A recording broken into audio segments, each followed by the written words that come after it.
Oh yeah, go check your live stream. Yeah, Yeah, okay. Live streaming is on. there you go. Okay. This is so crazy to do all this like juggling. Technical gymnastics. Wait, pause. Pause. Don't turn off the live stream title. You don't have to. Very good. Like you don't have to record. There we go. Okay. Welcome, Angela, to the Anna Seahawk show, if you want to call it a show, whatever, to the Anna Seahawk Exchange. Anyway, I got to work on that. That's not the right flow yet. Um, so if anyone wants to do one of these, that's the website. And today we're talking, Angela wanted to talk about programming, which sounds like a super exciting. I'm interested to dive into this one, that's for sure. So, what you got to say about programming? I'll let you start. What was it that, like, why this subject? Mm. I was listening to that lady that I talked about, the Lori Led, Mm-hmm. was talking about all kinds of programmings. And what I love about what she shares is that she shares from her personal experience. Yeah. And then she invites you to see how you're so deeply programmed. Mm. It's so deeply programmed, you don't even know it's a program. It's like how we commonly call matrix, right? Yeah. And I don't even know that what I wanted to talk about when I booked this call, but it has all sort of dissolved into the background because in the middle of the night I woke up and I realized this horrible thing. Like, I have been feeling how life constantly wants to control me. Like my family wants to control me, my friends want to control me, the society wants to control you, and then it's like all control. Everyone is like want to scream and jump off the cliff, right? Yeah.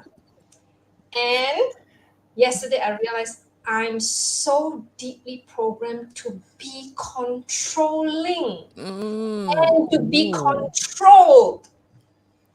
I was out yesterday. My friend went to visit one of the people that I used to know, my ex-Buddhist community in the old folks' home.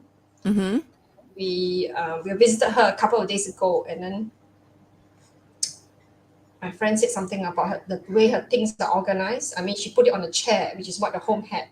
So my friend said, "Oh, is it nice to have a trolley?" Which is what the next bed had. Mm. Came home and looked around, and I knew I had some things at home that I wasn't really like optimizing. So I came home and I got a trolley. So we went there to deliver it to her, right? Cool. Yeah. And just before my friend and I went, my friend said to me, "I have nothing to bring. My fridge is empty, you know?" And I have the same program. It's like when you go and visit someone, you must offer something. And I'm not saying Mm. that's a bad program, it's just a program, right? Yeah. It's like I'm not good enough if I don't bring something. That's part of it. The other part of it, there's many parts, right? Another part is like I want to offer something to my friend that she'll enjoy. And so Yeah. on and so forth. But there's both programs from lack, which is I can't turn up with nothing because then I'm not good enough or something like that. And then there's Right. also programs from abundance, which is Mm. I want to share something. I want to offer her something that she will be happy with. Yeah. So when my friend said that, I also noticed, oh yes, I also have that same program. And of course, I'm offering a trolley, right? So I'm not feeling like a lack. But my friend Right. is offering, according to her, nothing. And then when I dropped into that, I was like, I said to my friend, is it okay to just offer your presence? Mm. There's actually a lot there. It's like firstly you're offering your heart, like you Mm. care. That's why you're going. You're Yeah, offering your your time. time. Yeah, you're Mhm. offering your effort. You're willing to make that effort to go. Yeah. Yeah, all this is so beautiful, but we think that no, it's not good enough. We must bring something Yeah, more. yeah, and you know what I think that's something that something is it all boils down to intent. You're bringing your intention, and that's what the program is. So the program is either your intention is coming from this a lack of something, or it's coming from like an abundance, like what you were saying, of something. So it, yeah, I think the program isn't necessarily like that there's good or bad programs. It's Yeah. true, there's like programs all around. It's just Right. what's the intention that you're Yes, bringing into it. that's right. Yeah. Yeah, it's the what's behind that, right? Yeah. And then okay, so we went, and then it was lovely because this person has. I mean, I'm not really close to her. You know, the old folk. I mean, she's 94 years old. Mm. And but I've always had this really strange kind of feeling of resonance with her, even though we are not really close. But I just feel this beauty. Mm. Anyway, we went in, and then we brought her the thing because initially she was talking about buying online and stuff like that, and I just said to her, "Let me see how I can do," you know. Mm. And then we rode the trolley in, and the first thing she said was, "Oh my God, this is my favorite color." Oh, wow. Oh, you know, and then she said all the beautiful things. So, wow, it was just incredible. But beyond Nice. that, okay, then we finished the visit, and then she chatted a lot, and then we drove in my car, right? Mm. And I'm sitting in the car, and we had talked about food in Georgetown and all that. And then I was sitting in the car, and I know this friend of mine is very, very easygoing. At least that's her persona outside, right? It's like, I don't mind anything. So I'm sitting in the car, and I don't even ask her. I said, let's go to Georgetown.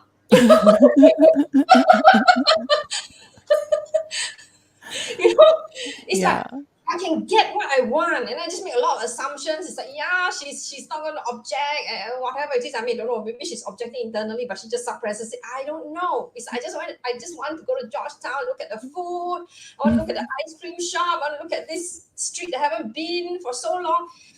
In the middle of the night, I woke up. And my God, I'm so controlling. You know, and it all just seems so normal. But at the same time, like, to give yourself a a break or a different perspective, because the way I sort of see, this is where I go back to, it all boils down to intent. And your intention wasn't to be controlling. Your intention was actually to engagement and sharing an experience with someone else. So, like, I would have been all over that trip with you, even if I did maybe have something else that you were saying, like, oh, maybe she didn't really want to be there, but that's her responsibility. Like, what's her intention that she's bringing to the accepting your offer? So Yeah. it's all about the intention that you both bring. And that's where you'll know right away if your intentions can be different and still harmonic, or your intentions can be different and very not in harmony with each other. And I think you would pick up on that, like, vibe right like it plays itself out. The intention and that vibration of the intention is going to play itself out, and you're just there to observe and, I guess, make adjustments. I guess that's what we do on the fly. Okay, this program isn't working anymore. We need a new program.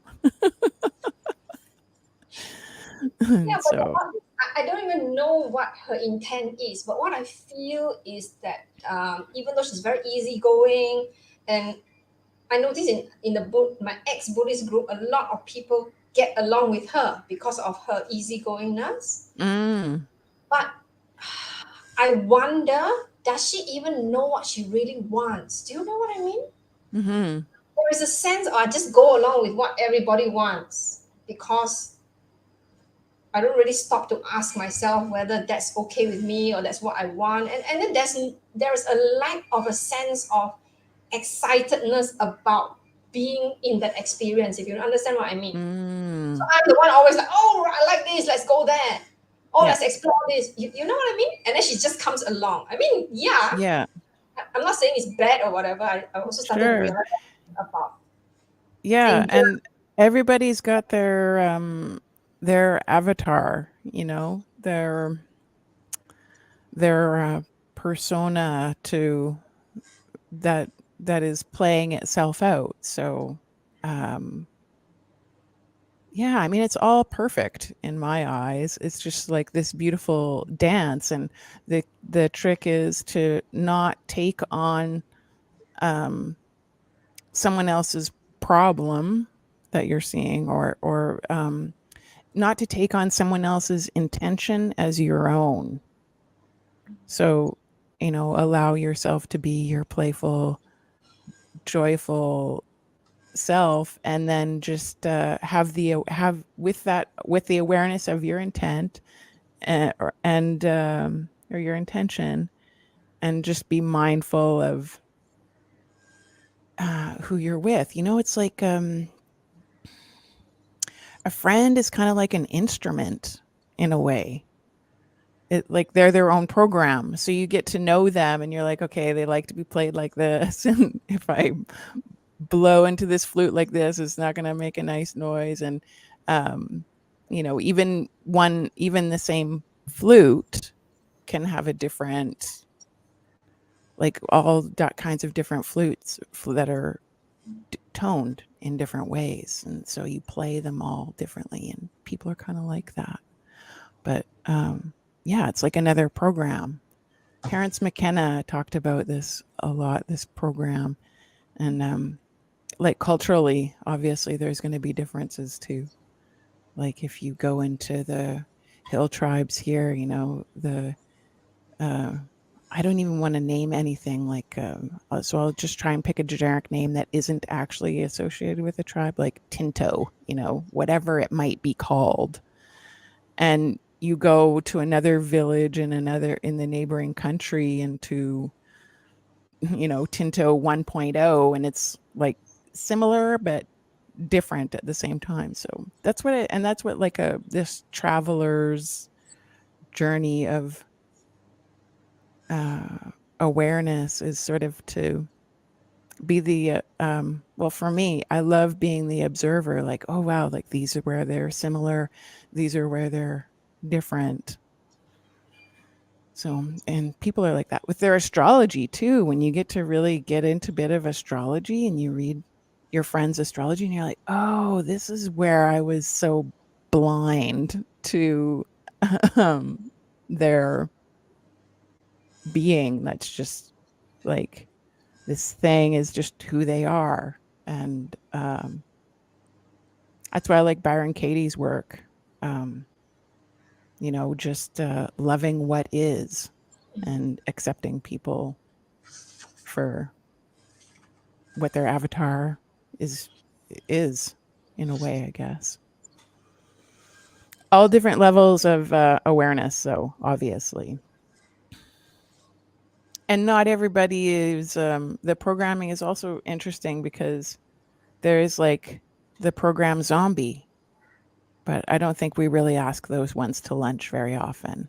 I don't think they get that close to our zone. I mean, maybe in the groups and in passing, but they wouldn't really make it. The zombie program. Crazy. yeah, but this morning I was thinking that the zombie program is actually the program that we are all in. And I Yeah. don't know, maybe some of us evolve a little past that and some of us see that, but it's actually the zombie program. And Yeah. in fact, And awareness is escape, is like when you come into your awareness or your enlightenment. I think it's actually, that's like sort of the first step, is like realizing that it's like, when you go to AA, you have to say, okay, I'm an alcoholic. yeah, exactly. And so you have to go in and say, okay, I am part of the zombie program. Yes, Then you start your recovery. and in fact, that program is kind of necessary to even land here. Yeah. Oh, and then I've been like so mad at the world because of Yeah, this zombie is the loving what is part of Byron Katie that I loved. Yeah. and mad at my parents for conditioning me to be zombie, but you actually need that to be here in some sense, you Well, know? it's how you got here, so you better, if you're not aware of it, you can't deny it. You can't deny it didn't happen. So, Mhm. Yeah, and But go ahead. one part of this evolving or I don't know what you call it, the upgrade maybe from the zombie program is when the zombies are around me and they're trying to reimpose the zombiedom, I get Mm. mad, you Mhm. know? And that's also part of like the reactivity. I think it's a slow maybe flow towards like what you said, just accepting it. Yeah. Goes in on them. What does some people call it? Uh Aikido. You do the Zen Aikido on them. You take the energy that you make sure you're not losing any of your energy, and then you just let the energy that's not useful you to, you know, go back to where it came from or send it out into the ether. Let Mother Nature clean it for you. Yeah, challenging. Challenging with family for sure. And yeah, I've like lived through that actually myself recently with my younger sister. I was full on into the zombie programming. Like I've been trying to reach out to my sisters for a while. And my younger sister, finally extended herself to me. And then I promptly, um, well, first of all, I put my foot in my mouth, and then she extended this offer to me to connect like on a scheduled basis. And then she went back and listened to the audio that I sent her after she gave me that offer. And then when she heard my audio, she was like, yeah, maybe not. And I was like, oh my God. Like, I totally went into this old program, reactive response. And yeah, it was just so ridiculous, my response. Just totally self-absorbed, didn't acknowledge any of what she was going through, which was like her reaction was really, she was really being clear and honest. And I was just like, I just turned into, oh my God, I was such a bitch. Sorry, Bonnie. Really sorry. You turn into a controller. Yeah. And like um, I don't want to get too much into it, but it's really simple. She just said, she didn't want to put the effort into it being complicated because of the time zone to connect with me regularly and la la la. And instead of saying, no, it's going to be easy. I have a little calendar. You can just click on it. It already has all the time zones and, it won't be hard. Instead of saying that, I actually laughed at her. Nice. And, made fun of what she was feeling instead of just acknowledging it. So stupid. And it's so easy to get caught in the old program of, I don't even know what to call that, zombie program. My Control. complete mindlessness. Yeah. This is one of the things of, just giving yourself a moment before you open your mouth instead of just being so reactive. And this is what what all this work we do with breathing and yoga and the mindfulness exercises. And then we get into the thick of it and it's just like our top blows. And It's really like the sexuality is really tied to all of this too, like the orgasm and the that's sort of the same thing. It's like taking all of your energy and just like spewing it out the end of a garden hose, and you're watering weeds. You know, you're not even watering anything worthwhile, and it's like a drought situation. That's what the old zombie orgasm is like to me, and that's like a really good mirror for energy in this programming thing, because there's so many ways to hook us. We're so addictive, human, like the human body. A little bit of sugar, a little bit of caffeine, little stimulants, and we're just like, oh my gosh, McDonald's, you know. We're just coming back for more again and again and again. It's nuts.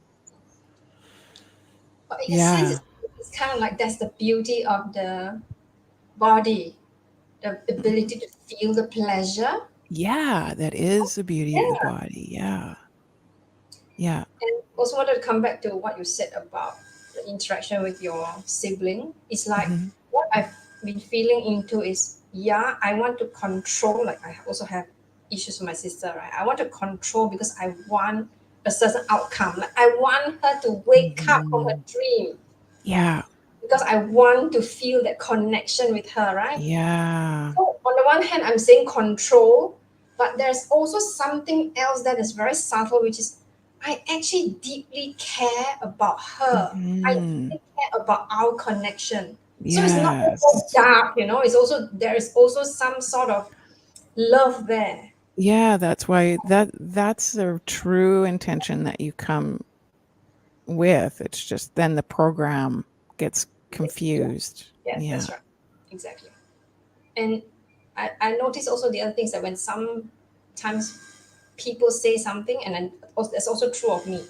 It can be an excuse. Maybe they don't feel so comfortable with something, but they can't tell it, I'm not comfortable because they don't really know what they feel. So they just give Mm. an excuse like, I'm busy, or I can't figure out the time zone, or whatever, you know? So Yeah. it's not really the Yeah. real thing. There's something else Sure. which they don't feel comfortable, or they don't even know what it is.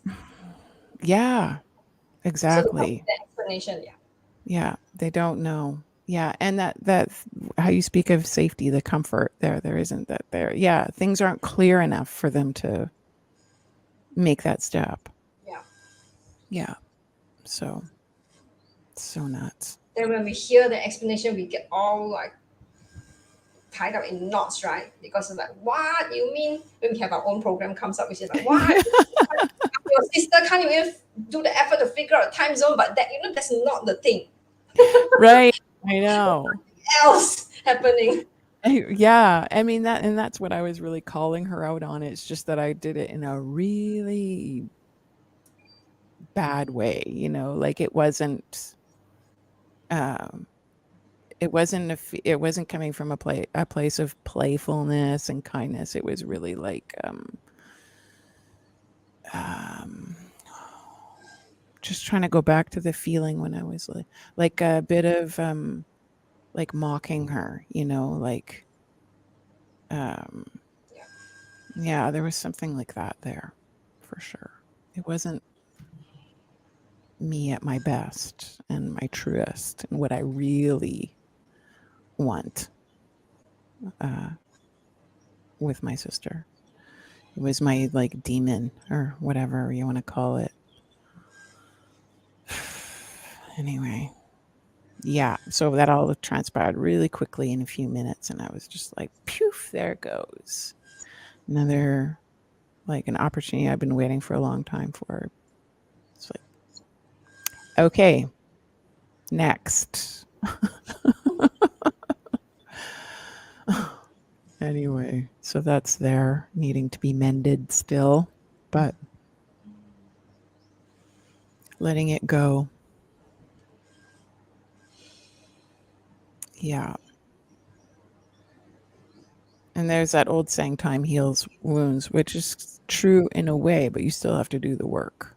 You can't just, it's not just that time. Like we have endless amounts of that to go by before we start to do the work. So it was a nice reminder, a hard lesson, and yeah. Yeah, I can totally relate on the family front. I don't know anyone who can't really right now. There's so much division right now because of all of this separation that's happened between us, like socially.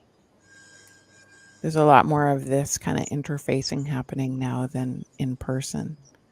And then I love this book that I'm reading right now, the reflexology, facial reflexology, and the effect that has on our well-being. Such an awesome book, and he really goes through that, like the qigong and a lot of the other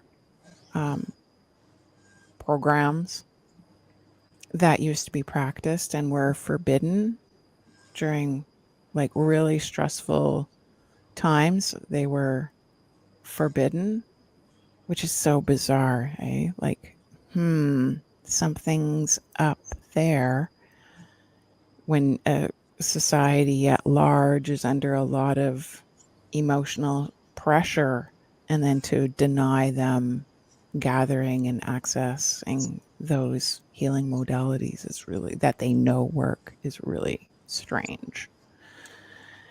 And in reading that, you can really see how the having the face covered, when all of those kinds of things, like, has a big impact on us socially and emotionally.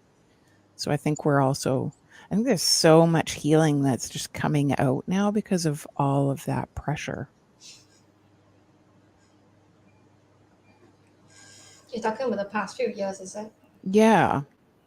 Like, things have come to a point where people are like, okay, we need to deal with this because, whoa, this is like, it just brought it to the surface for a lot of people, because a lot of people lost people. Like, there's been a lot of illness and death, which is another thing, another like program, the death program that we've been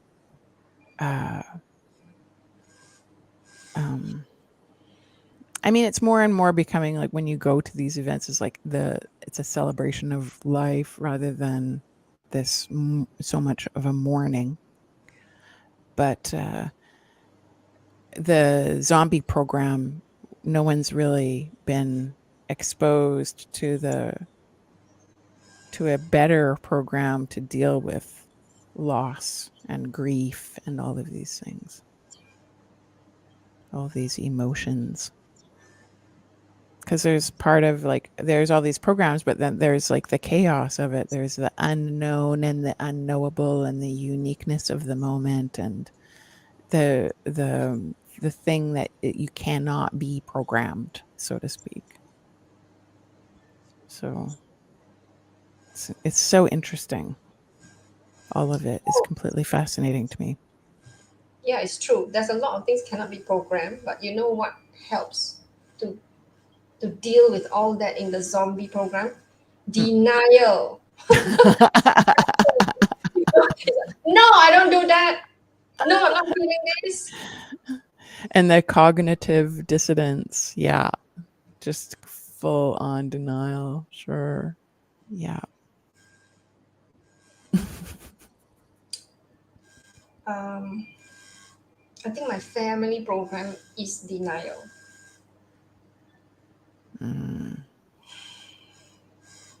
Amazing.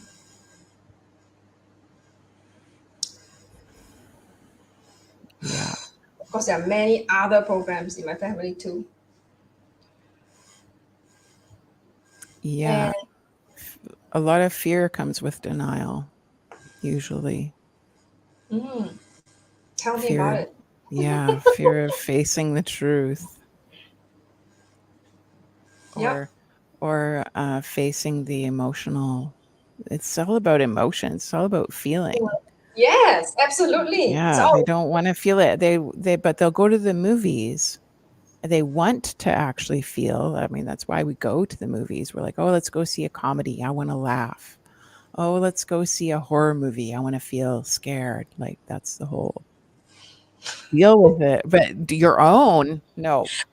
Yeah, I wonder why. This is the thing I've been feeling for a number of years. Like I see people, oh, this drama series is so great, this Korean drama series, and I'm like, I said to them, or I felt, and I said to them, I said, why do I need to stare at the box and see all the drama? I can just look outside my window in the mirror, and it's also drama. Yeah. And that drama is more real, you know? It's like, Oh, yeah. yeah. We Although, each have a front row seat to that one. although I don't say that watching movies is not beneficial at all. It's how you Yeah. watch it, right? Sometimes it's like in my inner school, we watch movies so that we see what are the themes there, what resonates with us and what doesn't. What is it reflecting back at us, which is the same as life, right? When I look outside outside the window, Yeah. it's like what is that showing me? Yeah. And To it.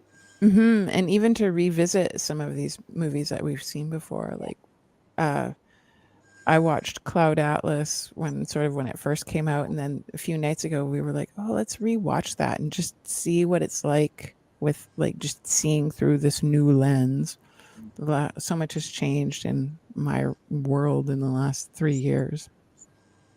And so watching it again, I was like, wow, this is like watching it all over again. The feeling, all the emotions that come through watching it the second time now is like, it's like a new movie. Yeah.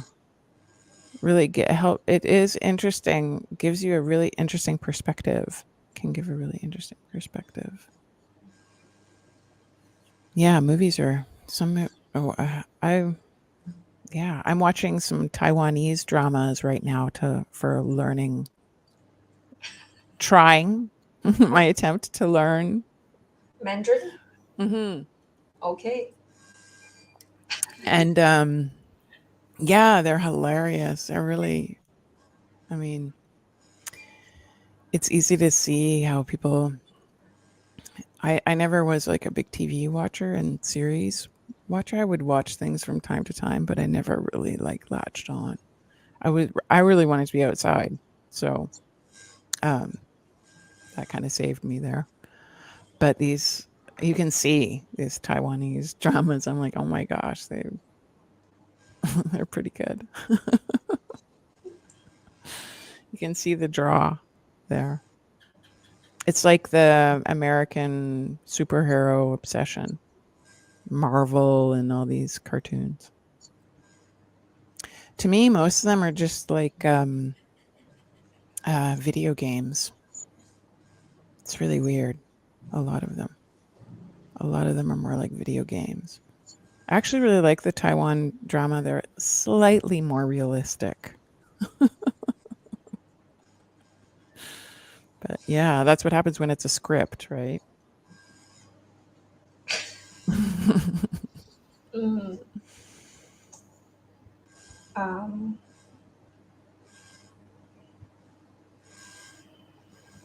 Wow.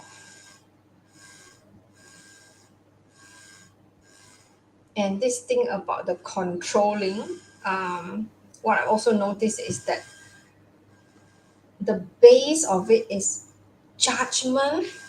Like the very fact of how we move through the world is like it's just full of labels and labels produce certain meanings, then produces judgment, and then that produces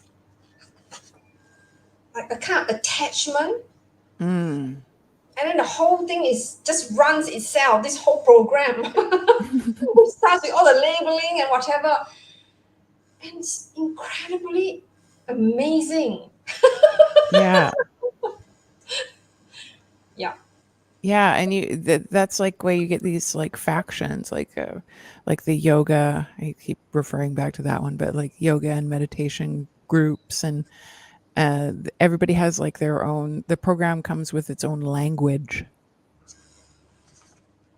so it's like,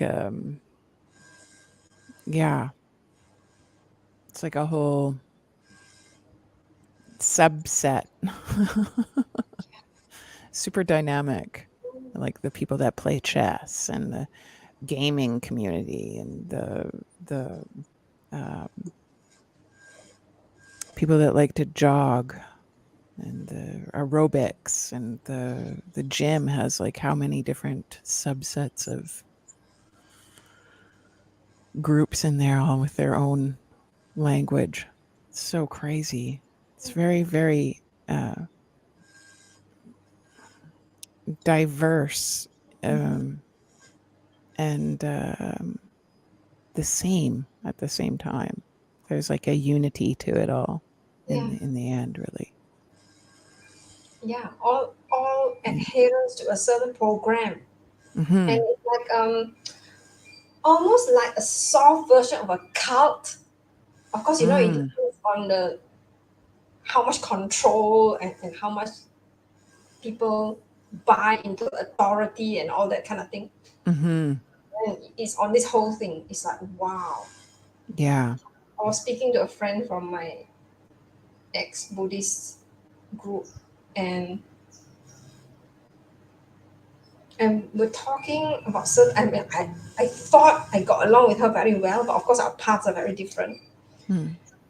And then we'll be talking about something, and then she will suddenly come up with a religious principle, and then I would ask her, "Do you know this for a fact?" When by what I mean by that is not that you need to prove it, but rather like what part of this thing have you found resonated with you in your living experience? And that's what I mean. Mm. So, for example, she says, if you do this, this will happen, right? So I said, have you done this? And then you notice that happen? Mm. And she said, no, because you know, it's like she's talking about hell, and nobody's ever been to hell. I mean, okay, we've never been to hell as a place. We can definitely been to hell as a mind state, Yeah. right?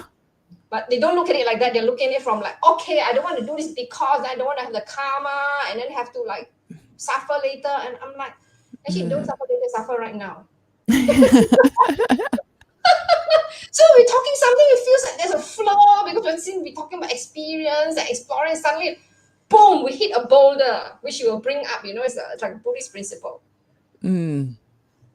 And then I said to her, I don't really want to list. I don't really resonate with, so I don't really want to talk about dogma. Mm. You know, like, yeah, I don't want to talk about dogma, which is religious principles. I'm very happy and I would love to hear about your living dharma. That means what Mm. you have explored and found to be true, and you explain to me in your own words. This is my direct experience, and this is Mm. what I experience. And then it's true for me. This is what's true for me. Yes, I think that is Yeah. absolutely so beautiful. I would Yeah. love to, but I don't think she understood what I was saying. She didn't understand the difference between living dharma and the dharma she thinks is true. Yeah, you know, sometimes I think these interactions happen is not so much for them to hear it, but for it's the Yeah, realization for yourself. It's like, oh, absolutely. it's like this kind of like you're verifying something that you see like in the Exactly. now. Yeah, Exactly. You are so in that cool. whole interaction, the experience where you are actually learning something or you're consolidating something for yourself because you have a Right. certain experience. So you're like experiencing it right now. What is this and what is that? What does this experience feel like? And what does that experience feel like? And what is more true for me and what I know to be true? All Yeah, that. and sharing that realization. That's really what's happening. You're realizing, you see something and you're realizing something and you're vocalizing it, and it might come out like it's difficult because then we again have the issue of it, how it is accepted on the other. But that's their problem, not their problem, but that's their thing. It's their business. It's not your business. So don't get tangled up in the reaction. Yeah, and start judging the reaction. Then that's another weird thing. Like when you say something or you realize something, what you're saying, and then the reaction isn't what you expect because they don't actually understand, like the way that it's. Yeah. I don't know. Yeah. And then you get caught. Then you could get caught back in it in a way, or you can get caught back in it. So crazy. Yeah, the getting caught is like there are many aspects, but one of it is like we don't want to lose that connection with that person. Mm-hmm. That's one aspect. Another part be judging you like, why did you say that? Why could you have put it in a better way? And then another part is the one that wants that person to be what you hope they will be, which is still connected, still understanding where I'm coming from. Yeah. Yeah. Being on the same page. Yeah. Don't change. Just stay in my, like, stay on this team. Yeah. Yeah, exactly. Yeah. There was a guy I was listening to him share, and he was telling this story about when he was a kid and he wanted to be more popular with the girls. And one of his friends was really popular with the girls. And he's like, what's your trick? And he's like, you just got to be fun. You just got to be fun and playful. So he went to school the next day and he was like way more fun and playful with the girls. And they're like, quit acting like, so-and-so. They accused him of acting like the guy that was. And then he went to his dad. He's like, what am I going to do? How am I going to be able to change? And he's like, well, you got to change schools. And so that's actually what he did. And he was lucky enough to live in a place where that was possible. But yeah, it was like a huge turning point for him. So it's interesting, right? You can give there are unique, being able to see what opportunities are around and which ones you can actually do and which ones will benefit you the most. I think that's sort of like the key there to the trick, the gist of that story. You don't to be more picky about who we hang out with and not be afraid to change our friends, really. And not be afraid to get it wrong. Yeah. Yeah. And to not be afraid to just accept accept all of your friends that you have now and your family for who they are for who they are as they present themselves to you, and just be fine with that. I mean, otherwise you're going to have conflict. So,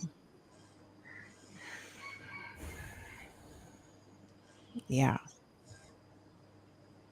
So it's very challenging with family because there's such a wide open door for conversation. And so when your family wants to have a conversation with you about something and you're like, oh, I just like beating the dead horse and you don't want to have it. And they're like, okay, I'm just going to let this ride out. Just, give them some gratitude and move on to a different topic. They actually want to beat the dead horse? Mine never beat the dead horse. What horse? Yeah. Oh, nobody. Yeah, exactly, right? Now. Good point. Yeah. Yeah. And this facial reflexology, I'm just mentioning it again because I got into this like quite a while ago and then sort of dropped it, kind of like Tantra, where you learn something and you're really into it, and then life happens and you discover another program and you're like, oh, this is another cool program. I'm so very like It's like a that. time management thing with all of the when it comes to health and the body and spirituality and all of these different modalities and techniques and whatever. Wow. But there's some fundamental ones, and facial reflexology actually think is a huge one, because so much emotion all of our emotion comes through our face, like crying, like everything, and so when you start to do self massage, which is like self soothing, and you're going over these it's like revisiting emotions when you're doing when I was, I mean, it's probably different for everyone, but for myself it was like, wow, it was really these old emotions started coming up, and I was like, oof, that's actually what got me into looking into it. I'm like, okay, facial reflexology, like where this face yoga craze that's been happening, like what's behind it, because this isn't face yoga, it's not just that. And yeah, facial reflexology, all of the techniques that they use are there, and they're connected to, your face is really kind of a big deal, actually. So I love to hear you talk about that. I'm like partway through this giant book that I've been reading so slowly, but I've been posting some quotes from it in the rooms. Yeah.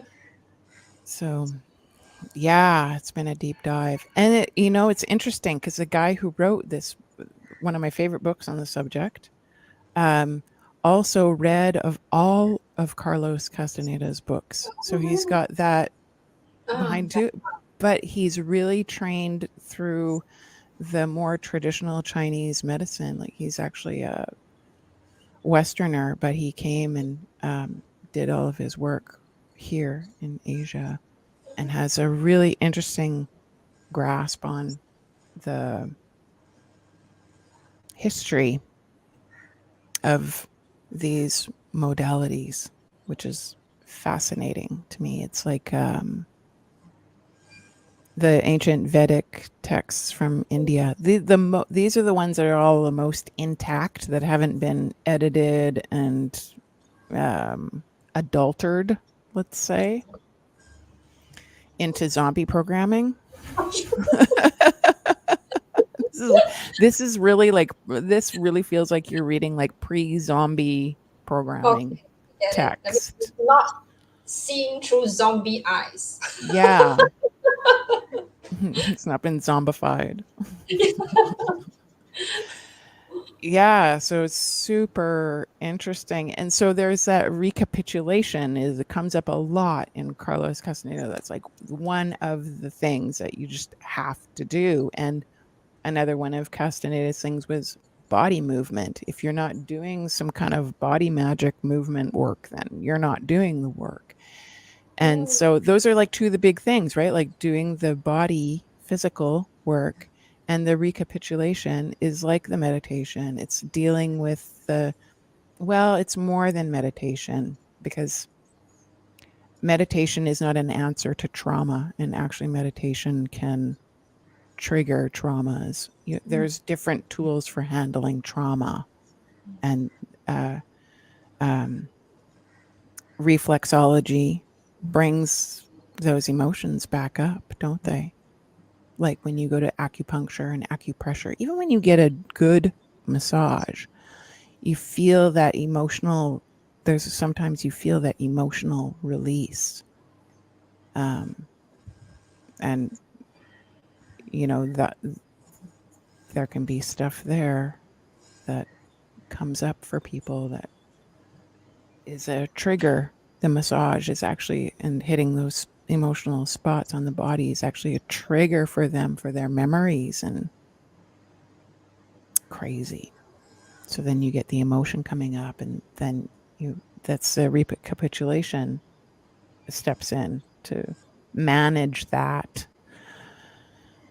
And to not get re-traumatized by it, right? You have to be, that's the thing with therapy. That's why people go to therapists, because it's like you need to have, it's too scary to face on your own emotionally, emotionally.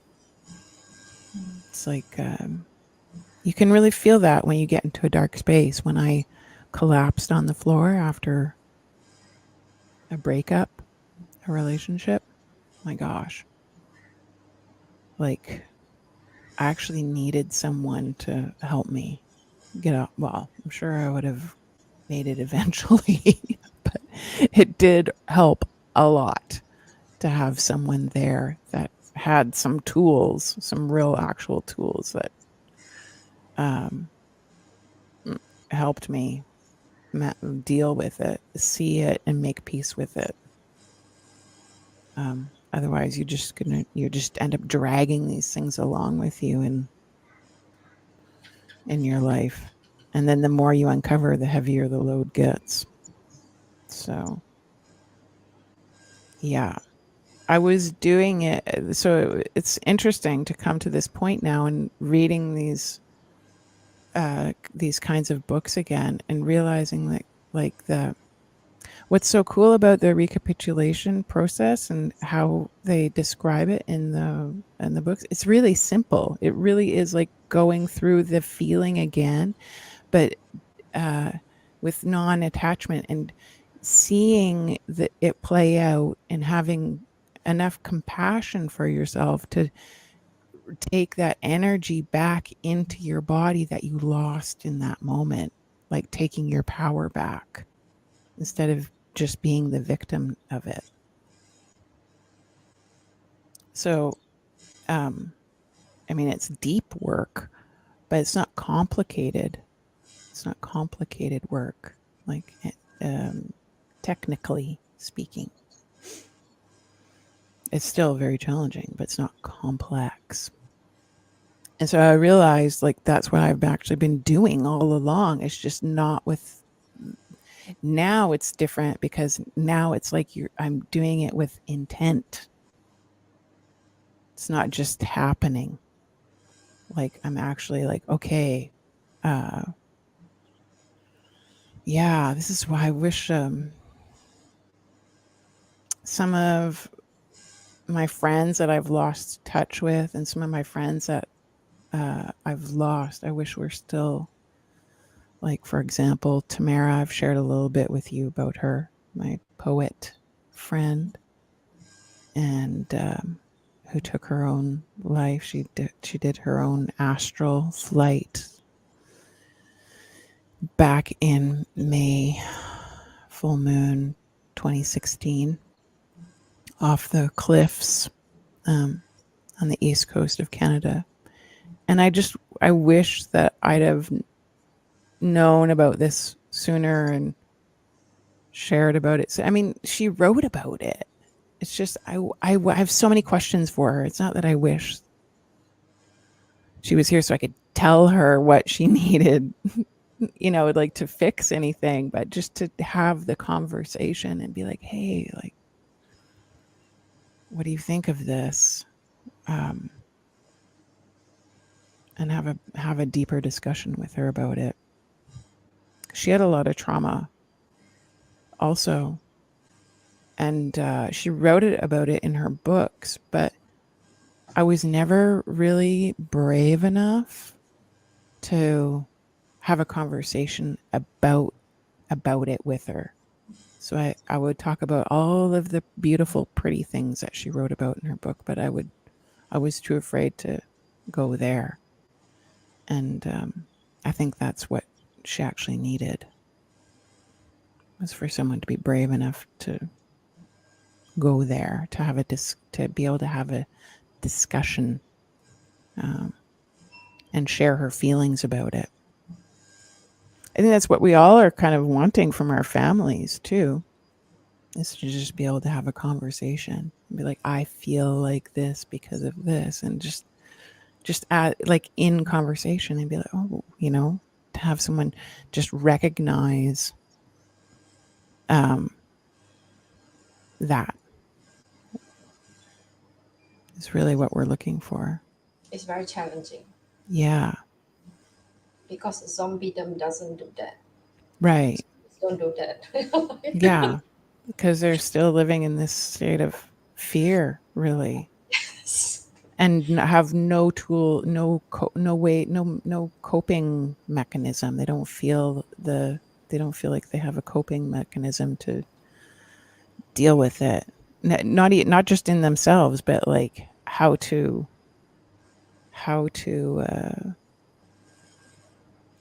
because you automatically like feel like, okay, the guilt and blame, and then you want to you feel hopeless because you don't have any way of really like how to make it up. How do I reconcile this? So it's like finding a way to have some neutral ground to come together. Program,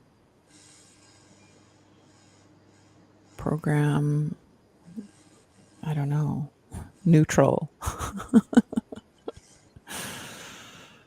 Yeah, got to make it into a board game or something.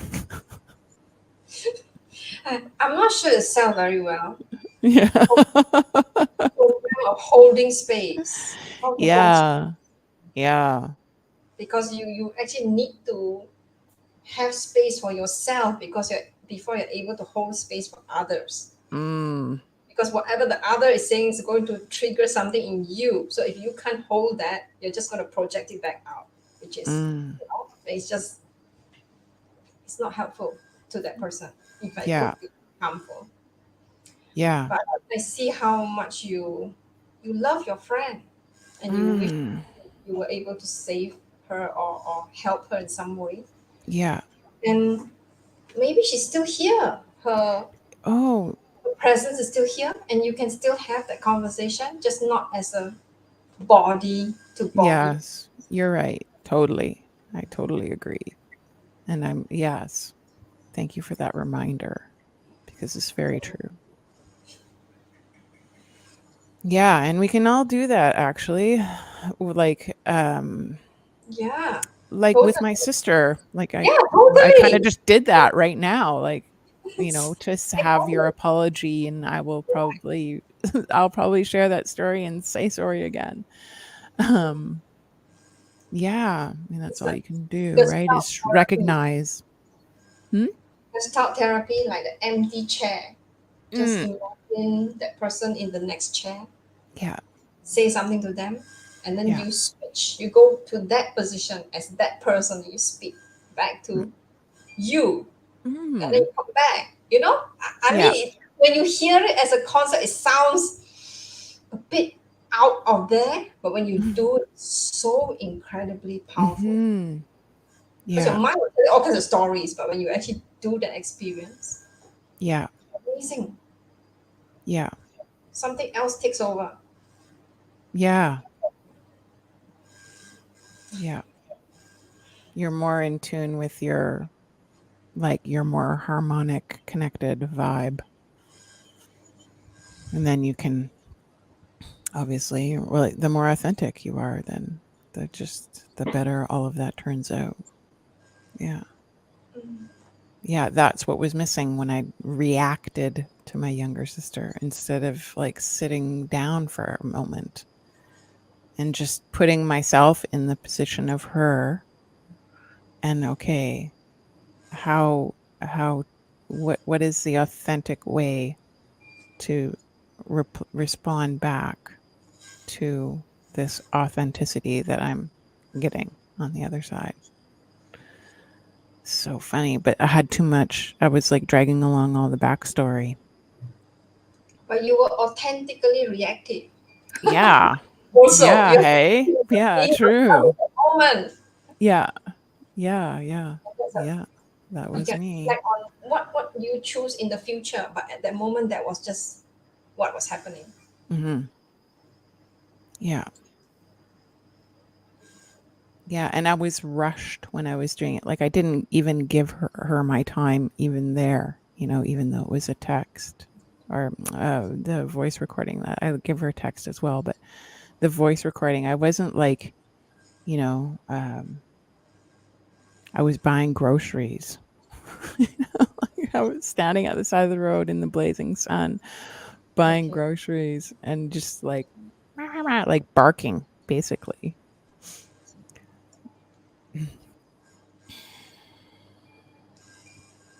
Yes, that happened. And then you can't go back. Like it's kind of this is another reason why I like using Matrix, the app. You can go in there and like delete. Okay, I'm just sorry. I'm taking that back. No one saw it yet. You know, delete. But on these other apps, you can't. Only after a certain amount of time, you can't. Delete it. Yeah, Okay. yeah. I'm like, okay. I should know better. I wonder if it's yeah. No, you can't. Really? On some- WhatsApp allows you to delete? Yeah, but it says for everyone or Yeah. just for you. But then after a certain amount of time, then you can't. You can delete it on your side, but you can't delete it off their side. Let me. Like go into an old message. Yeah, I'm gonna do that right now. Yeah. I'm curious what you're saying. Because I maybe after it's read, you can't delete it.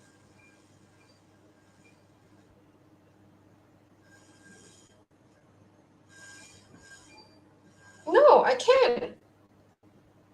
It's been hours. I can still delete.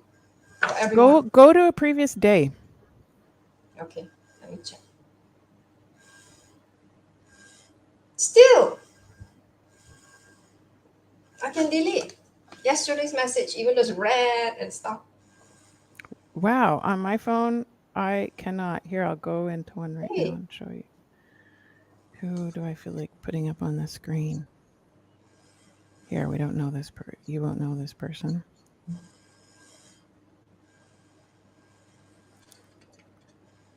Can you read that?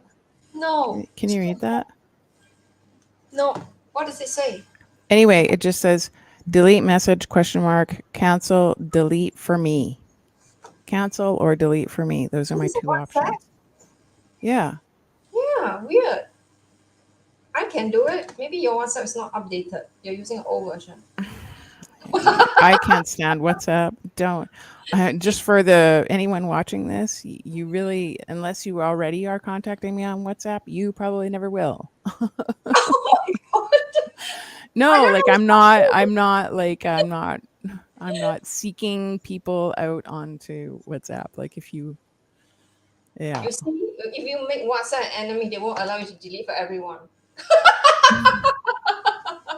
That's why. It's so crazy. And I mean, there's lots of other reasons why I use Matrix. I'm not going to go into it right now, but yeah, I totally I was trying to delete that message and I couldn't. And I was just like, that happens. Anyway, it's a good lesson. I'm grateful and I'm so thankful.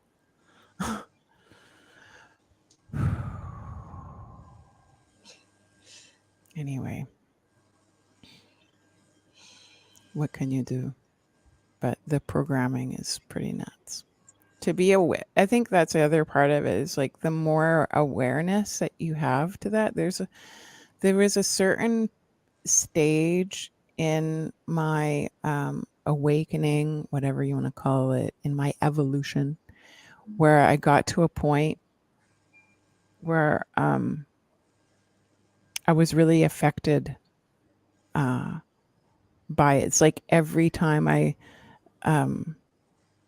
discovered that it was a program that I didn't want to be involved in anymore, and I was like angry at all the time I'd spent in that program. And then a lot of that anger like came out in my interactions with other people, and so it changed a lot over the years. And yeah, some people didn't get to see a very shiny side of me, but just because of that, sometimes you have short interactions with people and there's, they just catch you at that time, and something volcanoes out of you and whatever. That's life, right? I totally know that. I'm living that. And then I have another part of it that goes into, don't you dare pull me back into that bloody program. Yeah, that's another part of it. Fear based, like, shit, get the hell away from me. Yeah. Yeah, boundaries. You don't have your own solid boundaries yet, so it's hard to be around some of the Exactly. zombie programming because you're just That's right. you're too reactive to it. Yeah, my family has sort of gotten a lot of the brunt of that. I've apologized to my parents before. I'm like, I'm sorry. When I would call them out on stuff, and then I'd have to call them back later and say, yeah, actually, you were right.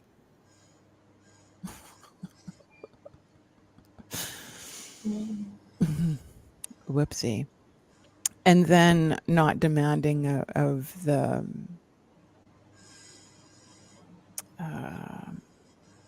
what, like you were saying before, wanting them out of other programs that you see them in, like, okay, now you were right about this, so now you have to come and join me on this other team where I've been telling you already to come.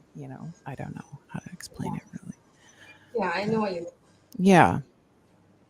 And also talking about my own fear of being pulled into programs, I'm also thinking right now, like, part of me trying to fix them or pull them out of the zombie program is so that they won't become a influence for me to get sucked back in. You know? Yeah. Yeah, it's like the lack of faith and the trust that I can hold my truth. Mm. Yeah. Yeah. And not wanting to also feel all the feelings that come up when I'm dealing with their different way of being, right? Like the disappointment, the pain, the hurt, the sadness, the anger, and all that. I don't want to feel that anymore. If you were more enlightened, I'll be fine with you.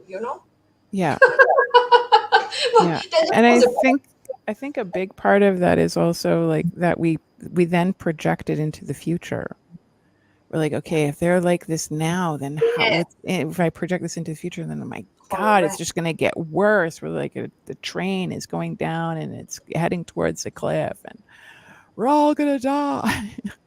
So there's this feeling of helplessness. But yeah, so being able to just accept that and be like, okay, like they're on that ride. I'm going to get my own car. I'm going to take the next train and I'll meet you there. We can still be in communication. We're just... Yes, exactly what you said about I have one part of my programming that is fixed into this. This is going to always be the case. It's going to last forever, Yeah. And I feel totally overwhelmed by that. But actually, the truth is, I don't know what's going to be the next thing that we're going to do. Yeah. Just fix that in a box.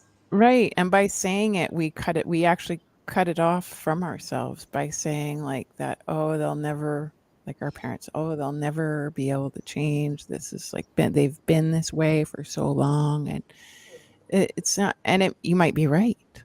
You might be right. But the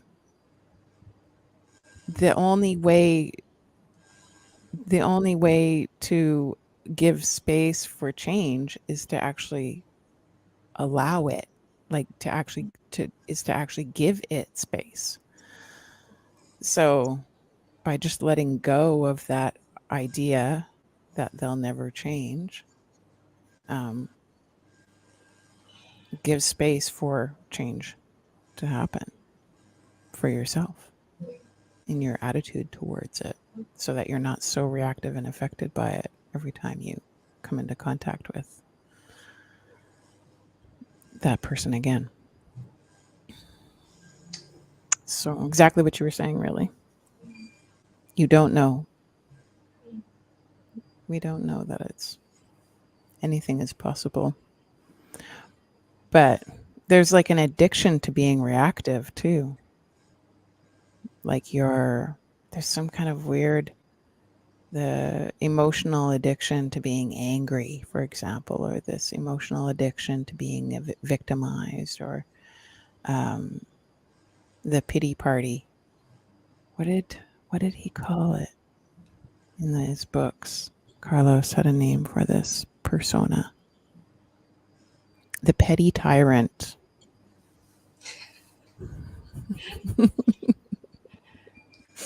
That was it. Yeah.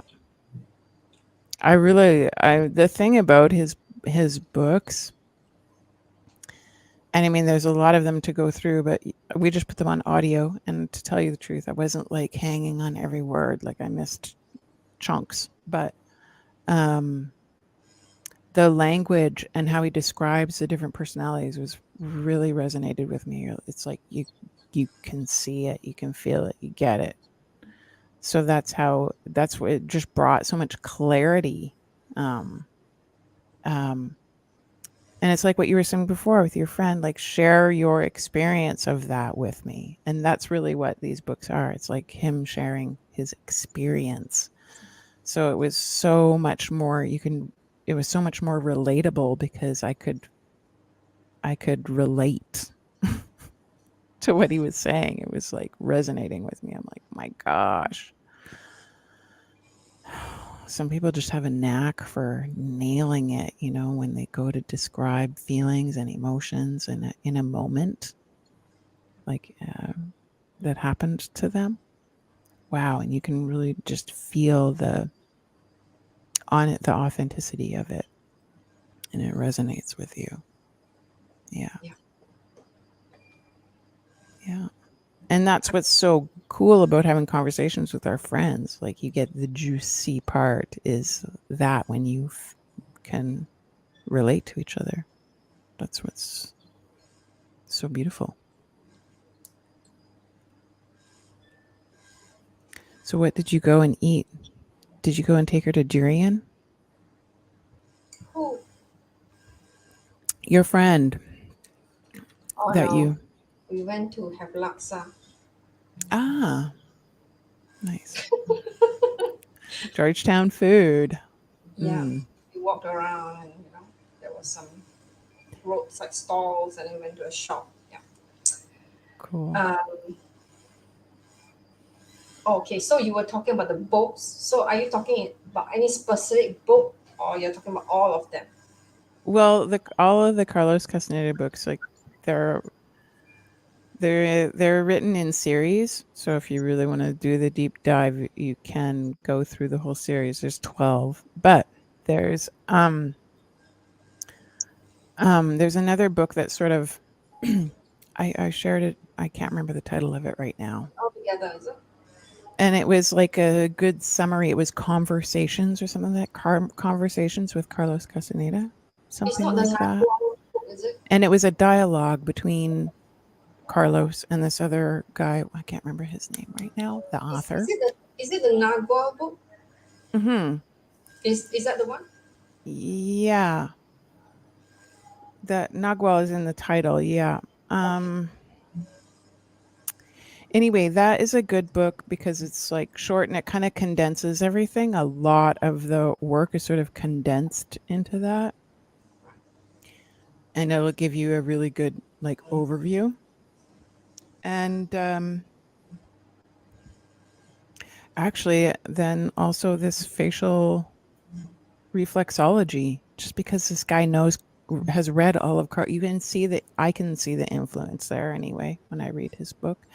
And he also talks about Gabor Mate in there and a lot of reference to a lot of other. I couldn't believe how many he name drops. He name drops in the first introduction part of the book. He sort of does a big overview of trauma and the emotional body and how our ability to cope with this has actually been suppressed in us. It's been the coping mechanism has been deprogrammed out of us in a kind of a way. But this is like morphic resonance, and that's what our authenticity is. Like the morphic resonance is like when you read these ancient Vedic texts, like pre-zombie texts, Yeah. and they resonate with you, and you're like, whoa, this is like an old vibration coming through. So it's it's like retooling, or or knocking the rust off the tools in the shed. Like, oh, I actually already have this knowledge in me, and the body, everything that you need is already right here in you. Yeah.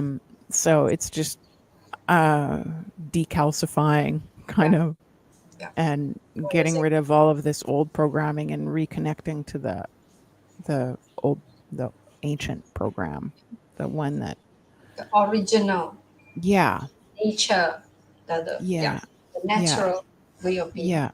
And this is it's interesting that qigong comes up in it, because it's one of those practices that didn't have like a straight clean lineage, and it was like a natural break off, and people did their own things, but there was the foundation was the same. And there are a lot of beautiful, wow, a lot of beautiful stuff there of just um, what it's like to be in that harmonic state, and how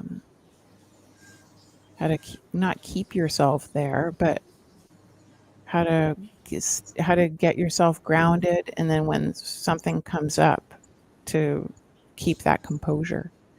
And I really, working on the ocean when I was like doing my bush pilot of the sea job, I really worked on this, like, I see it now in retrospect, like how I was actually doing this work there, because I'd have like sometimes 12 grown men. I did this job I started when I was 19 into this career. So I was, doing really in a man's job, really physically demanding, and the elements, the elements are just like there for you to deal with on a daily basis, and stuff goes wrong, like, yeah, it's like life working on the water. There's the things above the surface that are easy to see, and there's things like floating right on like well above the surface, like land.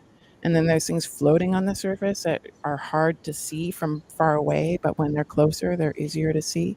And then there's the hidden things, the things under the surface of the water that are dangerous, that you can't see at all. Mhm. And uh, so something, would happen for an easy one that's not very stressful. Well, relatively speaking, it's like a rope, and getting the rope tangled in the propeller, and we were traveling, 35 knots, like traveling at a speed. And so you hit something you never saw, and so you have to like keep your composure. You can't just react to it. It's like, okay, something happened, what happened, like what's the protocol now? Okay, like power, let's get the power off, and be more um logical about your reaction than reactive um, to it. And as for women, that's like women kind of get into this mode if something goes wrong, and you like jump back and scream. Like something happens, and you're like, ah. And so it was like that. It was kind of like that, like a. Because you have all these people around you, and you're just more mindful of yourself, and as a female in this man's world, it was like I felt like I was watched like closer than if I was a guy. Like, is she going to be able to handle this kind of idea? Yeah. So it was really interesting work to be in, and really learned a lot about myself in that career. Crazy. So it's like, bringing that into, your whole life, not just when you're on the water doing that kind of job. Then something would go wrong and I would react I was starting to react differently to it around the house. Like someone would break something and before I'd be like, oh, come on, I'd have this big reaction. And then after a while I was like, my son's like, aren't you going to get upset about your favorite mug being broken? And I'm like, well, actually, no. No, I'm not.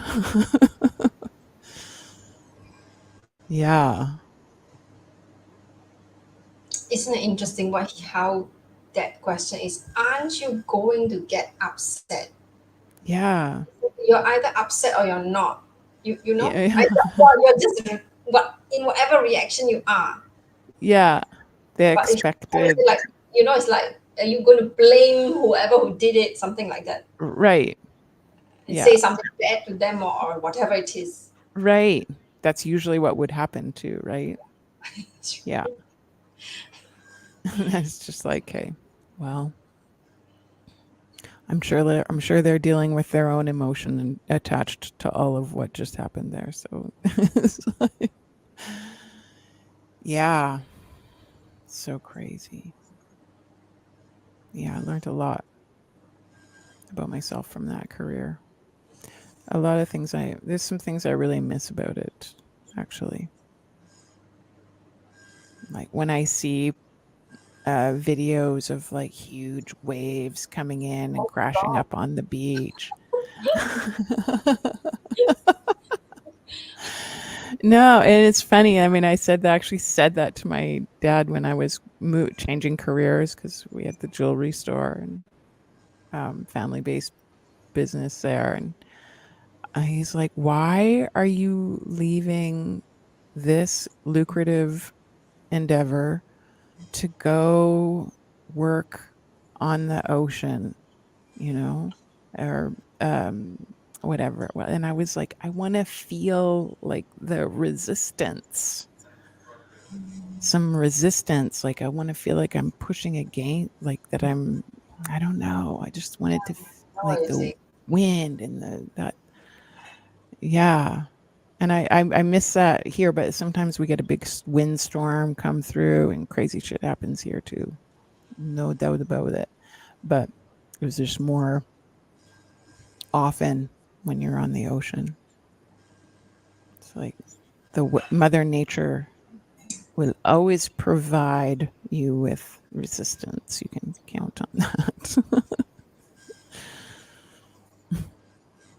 And that's where we actually feel like I think that's what we're all really wanting in our and that's why we feel so unfulfilled in these empty careers, because there's no like connecting challenge.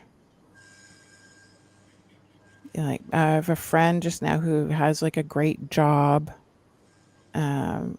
like kind of like a corporate career, but she's a painter. She's like an artist.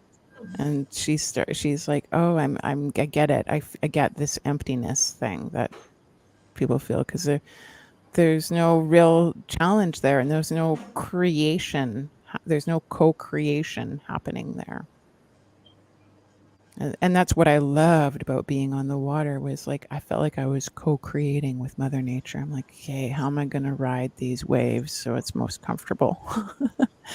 And feel your body into what you're doing. And yeah, so I talk about not having a 9-to-5 job, but I definitely had a career and I definitely put my time in. That's for sure. That was another thing that's the sort of thing about the 9-to-5 thing I could never really get, because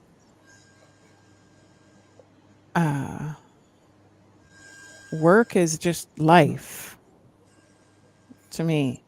So the whole thing, don't take your work home with you. I'm like, well, you are. You are taking it home with you because it's happening to you. And so If you're not happy at work, then I don't know how you can be happy in your life. It's a big challenge for a lot of people. You make your happiness about something that you can get, like power, status, money, Yeah. that kind of thing. Yeah. Yeah. Like we've sort of all been commodified, and okay, we get the paycheck and then you can go get the thing. Yeah. Some stuff. Yeah. Cargo. And then you got to take care of the cargo. Whoopsie. Now we have to safe place to keep all our cargo and make sure the termites don't come and eat your 600 USD signed copy of whatever text, whatever book. Yeah. And the what is the word? And the price, that's the word. And the price could also be lifestyle. You know, and it's actually very seductive. It's like the lifestyle, and then all the friends and the, I don't know what ideas that come along with that program, whatever that. Yeah, that's what I was talking about before. Like everything has its own language depending on which program you're running in. And then it makes you feel like you know who you are. You know what's going to happen next. You know where you're going. It's so incredibly great to feel that way. You know, as opposed to, oh, I'm in the ocean, I don't know what's going to happen next. It's not up to me to control. Oh my God, if you told that to someone who's like in that lifestyle, they'd be like, you're absolute nutty crazy. Yeah, right? I want that. It's so unsafe and insecure.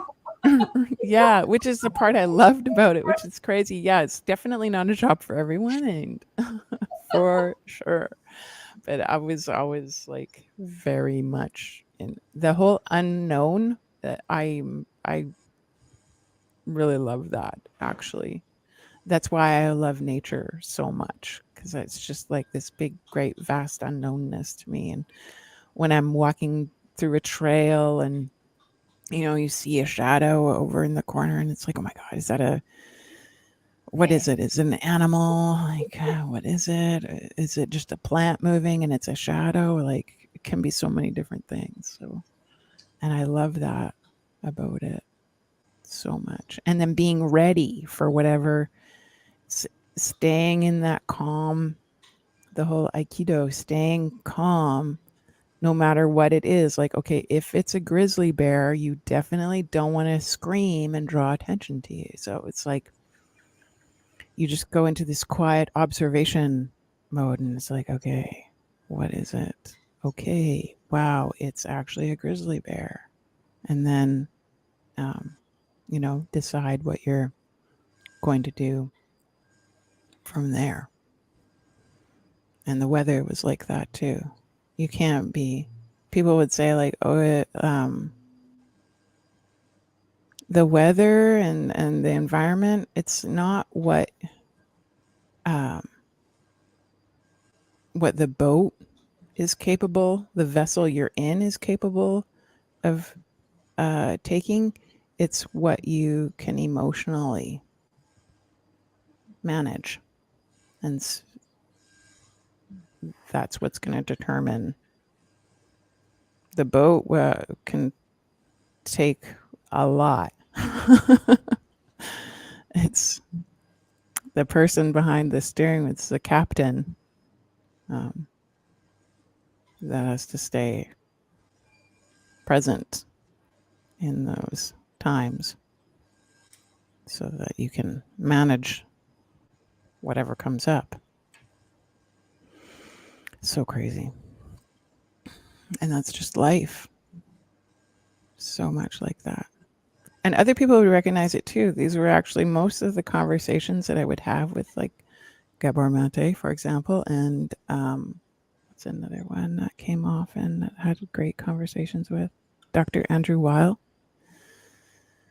And it was like that, this like environment and the environment and the nature and the weather and all of that and our emotions in this mirror of the two.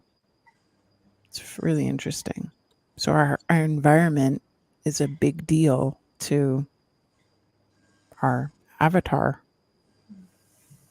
Makes a really big difference who you are as a person and all of that. It really matters what's around you. Set and setting. Very important things. That's what those movies really show so well, that Samsara and all that, where they go into the factories and the factory workers and the dormitory, and kind of like everything is imprisoned. The animals are imprisoned and then they come to the factory to be processed, and the people doing the work are also part of the imprisonment. Like they're caught up in the program too. And it's so crazy when you go into energy work and all this stuff. This is really where I became. It's been pretty easy to be vegan, because once that vibration, once I really felt that inside me, like that, and one of the things I've repeated the most is like what you give your energy to is what you're telling to the universe that you want more of. And so when that's just it. So if everybody saw that, what the energy behind the wrapped up package of, most of the fast food chain restaurants are touting as food, is mostly just a huge string of traumatized bodies, animals and people, caught up into a really strange program called industrial food production. And then you're consuming that energy. It's so strange. I mean, I was doing it, right? Like that's when I was fully in the zombie programming. But yeah. And that was one of the things that Tamara said, like when I asked her once, what's the number one thing for health? She actually said water, but in that same sense, because there's like, so water is food. There's moisture in everything we eat to a certain extent, with some more, less or more, but blessing your meal before you consume it. Yeah, I agree. Changing that vibration, which I believe is possible. I mean, so much of this has been documented now with I can only remember the woman's name, Veda Austin, who lives in New Zealand, that does the work with water, the same as that Japanese fellow, Emoto. Can't remember his name now. Masaru Emoto. Yeah.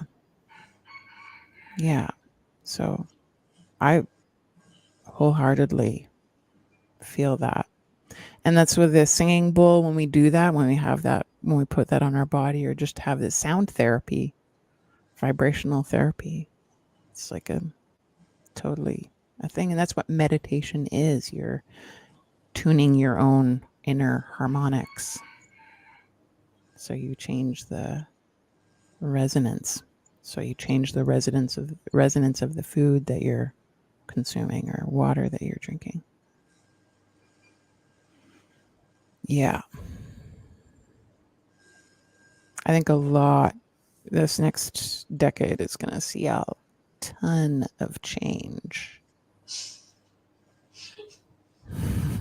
I hope everybody's ready for it, because it's coming. I'm coming, ready or not.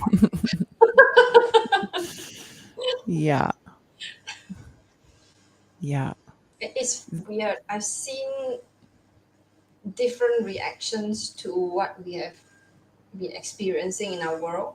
Mm. Like one kind of reaction is what I seem to be more in, like it sounds like you are too. Like, Mhm. God, what the freaking hell was that? And then how I look at things and what I'm interested in and all that kind of thing is actually brought a ton of fear in me. Mm. Oh, look at all your fears. Look at all your beliefs. Look at all your assumptions. I mean, it's an ongoing process, right? Yeah. And then there's people who,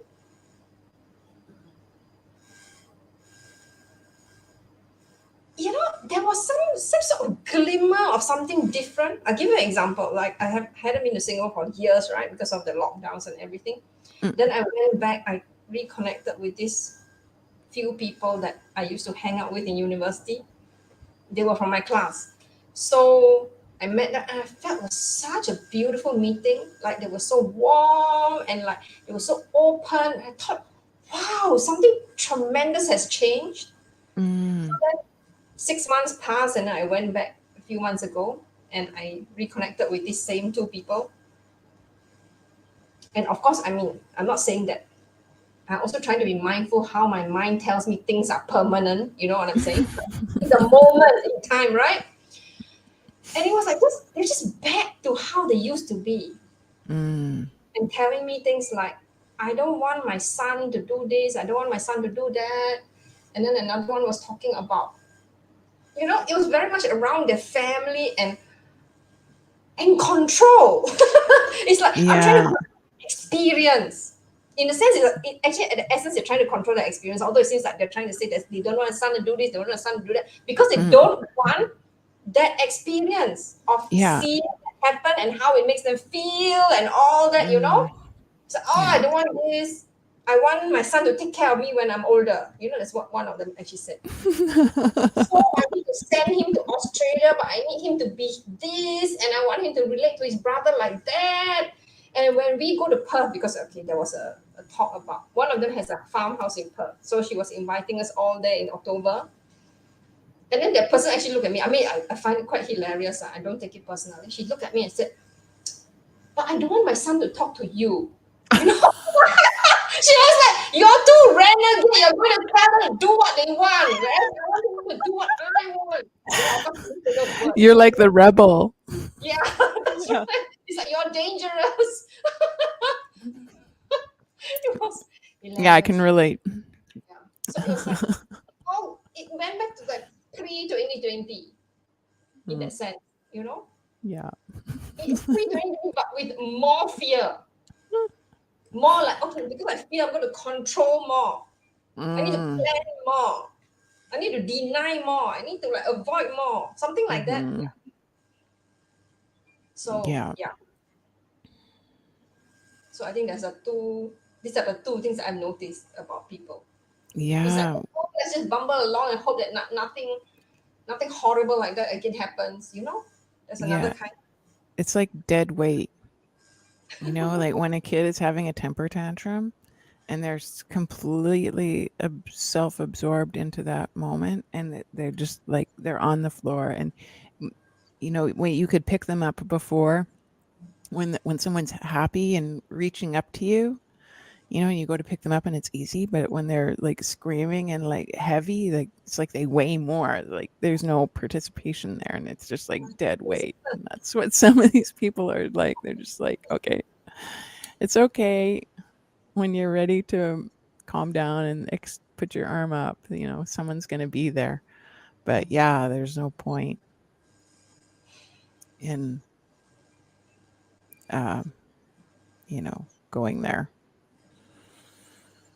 Crazy. Yeah, you can talk to all of these people except for my son.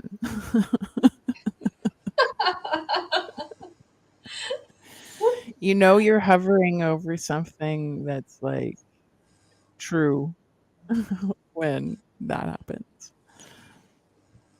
The inevitable, the freedom, the seeking of freedom. It's inevitable. The rebellion stage of childhood is kind of inevitable. It's like the breakup of the hen and the chicks. it's inevitable. At some point, the hen isn't going to want to take care of the chicks anymore.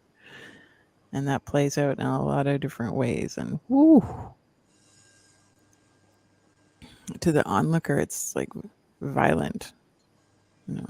It's pretty crazy, but inevitable. People are so much like that. It's crazy. Yeah. When the hen is done with her chicks, she like pecks on them, like, okay, get away.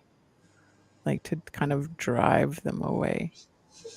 And I think naturally that's sort of what, I mean, you're not going to hurt your child to get them to,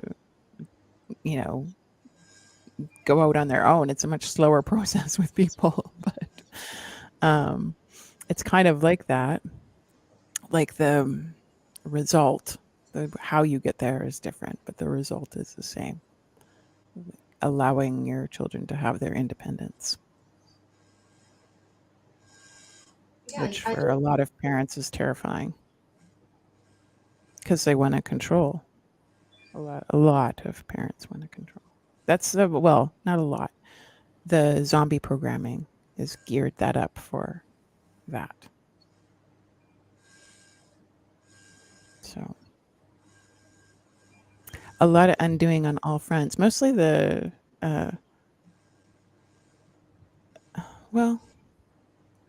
yeah, it's an interesting, strange world. It's gotten weirder. It was already weird, and now it just feels more weird. The computer has been a really cool thing, but also a very weird, weirdness to it. This disassociation and the whole artificial interface and blurring the lines between reality and like something that's true, like not true and false, but what's real and what's not real. What's a real person and their authenticity and what's artificial intelligence. They're getting really good at blurring the lines between those two things. That's why I think movies that are so much look like just video games is really weird to me. Super weird messaging there. Like dark magic. I think a lot of Hollywood is black magic, actually. That's how they control the program. Because we're so driven by it. And I don't just mean Hollywood, I mean like media. Yeah. Advertising, the news, blah, blah, blah. We don't know if any of this stuff is true or not. When I read the ingredients on the back of something, I'm like, hopefully, because they've been wrong before. Oh, we got a wrong label. We're doing a recall.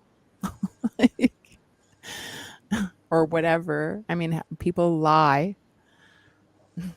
Baby formulas that are tinted and like all this stuff. So I read the ingredients on the back of a package of a chocolate bar and I'm like, okay. I'd rather just go buy the raw ingredients and like make my own something. Like at least I'm reducing the chances of it not being what it is, what it is sold as. Strange. Yeah.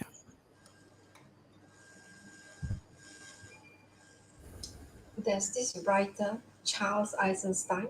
Yeah. Mm-hmm. He has like a blog which I subscribe to, so I get his essays. Yeah, I've read them from time to time. He was saying this very interesting thing about his pet, I think a dog or something. And he said that if you he tried to contact his dog over, let's say, a phone or whatever, the dog will not respond at all. In other words, The dog knows whether you are the dog knows you from your presence Mm-hmm. now, like fully, like in the body and everything. Yeah. So like if you try to call the dog from the phone or something, they're like, what is that? It's just a sound. I thought it was really interesting. Mm-hmm. Like there is a it It's comes back. a there's actually kind of a reason for this. And it's a actual chemical in your body that your body produce, like a pheromone that the animals pick up on. This when you play dead, when you're in a really stressful real life situation and you really feel like your life is threatened, like a bear Mm-mm. is coming at you, it sees you, it's coming at you, it's coming at you to attack you, and you play dead. When you play dead, you're doing something like that's sort of sorcery, you could call it. And where you're mentally taking yourself like to this state where you can play dead, and your body releases certain pheromones in that fear reaction that you're having of fright, where you faint, like, or play dead. You fawn. You play dead, and the animal senses that chemical from you, and it doesn't want to consume it because Wow. it's actually toxic to them. It's a chemical that you make in your body that's actually toxic to the animal, and so they won't eat it. They need you to be alive and vital, not dead. Anyway, there's some studies that have looked at that, looked at these things. So your vibe that you give off is something really happening there, and when you repel people, there's a reason for it, and attracting the same. It's crazy. So I can imagine like a dog definitely would know the difference between like so you're saying that like a voice that's real, like like an artificially generated voice, or a voice of a real person speaking. But Is that what he would? no, he was saying that the animal knows the difference between. I mean, it's his real voice, but it's coming across like whatever, right? Like the fiber or I don't know what's Oh, that, right. Okay, I see what you mean. as opposed to a real person. So Yeah. what's coming up to me now as I talk about it is like this is how we experience ourselves. There is a animal part of us, Yeah. instinct and all that kind of thing, be so devalued and repressed. Yes. Like I don't know what call it, like toxified even. Mm-hmm. Like yeah. And then there is the part of us that's it's beautiful in a sense, but it's overgrown. The mind, like the mind Mm. that creates things and all that. It's beautiful in certain ways, but it's run amok. Yeah. We believe more in that than our animal. We don't value it at all. But our animal actually knows what's real. Mm-hmm. And it has to be both working together, right? I mean, it's a sacred marriage in a sense. Mm-hmm. But we're just, I'm so clueless sometimes how to do that. Because it's sort of saying something and it's performing things and then, Yeah, it's more like not doing. It's more like it happens when you're not doing it. And then you see that it's happening, and then the moment you see that it's happening, then it's not doing it anymore and you're no longer doing it. It's crazy. It's kind of like that, right? It's like this thing that once you name disappears. Yeah. Cool.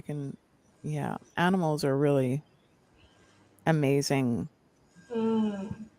to observe and learn from. I've been deep diving into energy, Mm-hmm. as I mentioned to you. And Yes. was something in that book that was just blew my mind. And she was saying that we are in a 3D earth. Most of it is run by 3D frequency, right? So institutions and the people are mainly 3D, but we have our bodies are actually designed to be 5D. Mm-hmm. And there's lots of, there are many of us that are accessing 5D frequencies. We're just not consistently Yeah. 5D, right? And then she Yeah. talked about the nature. Wow, the way she talked about nature was incredible. It was like trees are, I cannot remember what is it, a 5D or 7D or something like that. They are programmed to anchor the high frequency. Mm-hmm. And animals are the same. They are in a body, but they are anchored in the high frequency. Mm-hmm. And there are many ways to talk about it, and I probably can't do it 0.1% of how well she does it. But it's like, what do you mean by 3D? What do you mean by 5D? Right? 3D are run by beliefs of lack and separation, fear, control, and all those things that we're talking about. Whereas 5D is the oneness, the non-separation, the abundance, the no lack. There's no lack because there's no subject object to begin with. It's all just what is. It's all just so-called oneness, Mm-hmm. And I can really see how nature embodies that oneness and that whole, because when you're one, you're just in flow, you're just in surrender, Mm-hmm. just being. And I'm not saying that's better or worse, but I'm just saying that that's the kind of energy. Yeah. And I can see how animals do as well. They do just like trees, because we all have a certain dimension of materiality. We also have change happen, there's also illness and there's also death and all that, right? Mm-hmm. But they're just in the surrender to that. They're just experiencing it. They don't react to it in the way that, because we have a mind that does that. Yeah. And stories, and then all the stories are passed down through generations. Yeah, this is the thing that's unique to humans. Yeah. The calcification, if you like. It's the calcification to certain things.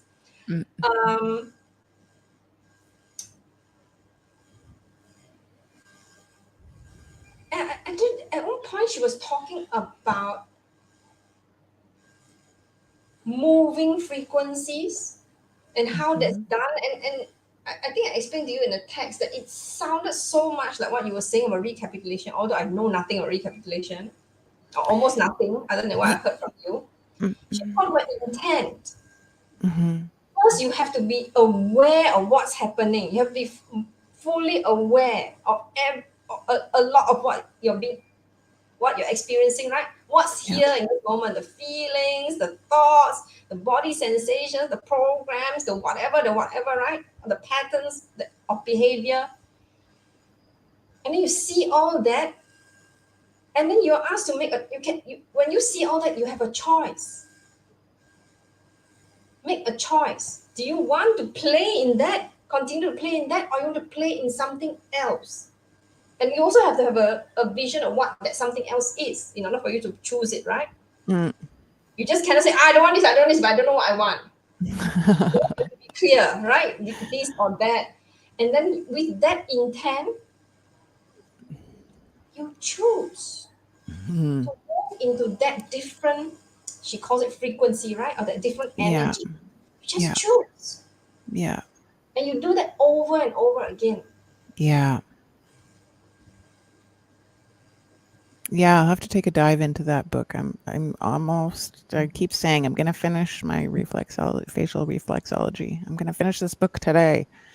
I've said that for a few days now. Is it very thick, that book? You're making me really interested in it. Yeah, this is actually one of the books I'll be putting on my on the reading list that I would say is like almost a must read, like at least the first, you know, I said to Lee, at least the first 100 pages. Okay. And then I was on page 103 and I'm like, but you'll keep reading more after you get there. You'll want to by then. I don't know. It's really difficult. I haven't, it's been so long since I had an actual book in my hands. So it says over 1,000 pages, but the way the book is rendering, it's like not, it feels like it's not so overwhelming. I'm like, well, this is not going to take me long. Because once I got to page 150, I was like, well, already? Like, didn't make sense almost. So I don't know. It might be big. It might be small. I remember I was reading Cloud Atlas and I was almost at the end and I was reading it on an e-reader. And Lee looked over my shoulder and he's like, oh, you're almost done. And I was like, what? Like, because it was one of the first books I'd read like on a device and not like in the flesh, because I actually had quite a big library at when I had a home, when I had a real home. I had a big library, and so you get to feel where you are in the book, right? And you're like, oh, getting close to the end. I had no idea. I hadn't even looked where I was at in the book, actually. It's like totally blew me away. So sometimes I just don't even look at how many pages. Like I just make a point of not looking, and then I just start reading, and it just ends when it ends. And I sort of quit doing that. Like, is it long? Is it big? I don't know. That sounds kind of weird, but anyway.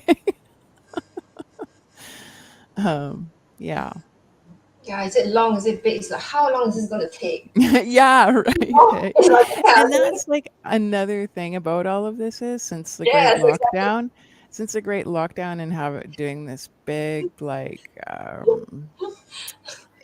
reflective time and going even deeper inwards.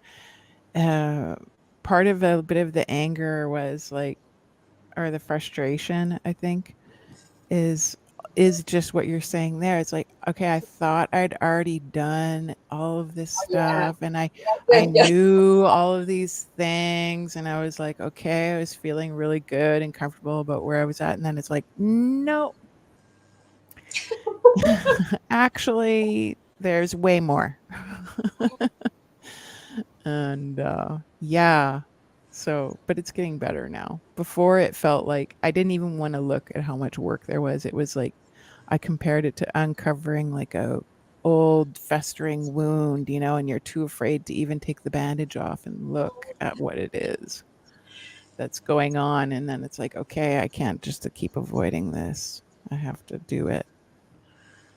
Otherwise, you know, whatever. Emotions. That first big, huge, major breakthrough I had was what came before that was a complete like breakdown. And I was where I was on the floor and I was happy to have someone there to help me in that time. But it always seems to be like there has to be some trauma that happens for the veil to lift more. So while it's like super liberating, and that's kind of like the wound, right? It's like when I was on the floor in that time, I was like, wow, it's really possible for to die from a broken heart. Like you can really make yourself ill from your emotions, can really take yourself out of the game with your own emotions. It was really surprising to me. And then when I fainted here, I'll call it fainting, but when I had I fainted,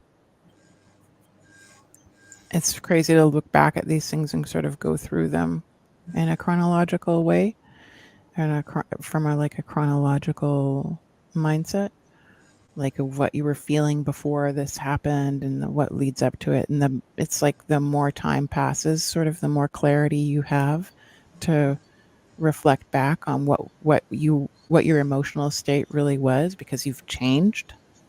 And so once the change happens, then it's like you have more knowledge of yourself, so you can reflect back on what you were like before, actually. Contrast. What I found Yeah. you Yeah. really see by the contrast. Yeah. And you can really learn so much. That's why the recapitulation work is really like that. It's being able to look back at the past and gain more knowledge of yourself from just being able to go there again without hurting yourself. Go there again with the intent of getting your power back. But anyway, when I passed out or fainted, or actually I stopped breathing,